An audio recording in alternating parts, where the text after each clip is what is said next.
Hi అండి, welcome to my channel. నేను మీ శిల్పాని.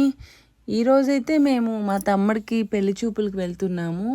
మా అమ్మ, మా నాన్న, నేను, మా ఆయన, మా తమ్ముడు, మా అన్నయ్య, కార్ డ్రైవర్, పెళ్ళిళ్ళు బ్రోకర్ అనమాట. వెళ్తున్నామా. వీని పెళ్ళి నా చావుకు వచ్చిందండి. ఎన్ని సంబంధాలని చూసావు.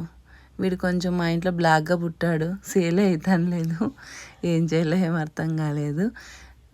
అందుకే ఇంకా అసలు అలసిపోయామన్నమాట. కొంచెం జ్యూస్ తాగుదామని జ్యూస్ తాగుతున్నాము. వాడు జోక్ చేస్తున్నాడు, నవ్వుతున్నాము. చాలా హ్యాపీగానే వెళ్ళాము పెళ్లి చూపులకి. కానీ నాకైతే ఇంకా ఎందుకు ఏమో సడన్గా హెల్త్ బాగాలేక అయిపోయింది. సడన్గా హెల్త్ బాగాలేక అయిపోయింది. ఇది అమ్మాయి వాళ్ళ ఇల్లు, అమ్మాయి వాళ్ళ తోట. ఇది మొగ్గులు వేశారు. ఆ తోటలో మనం వీడియోస్ తీసేసుకున్నాము.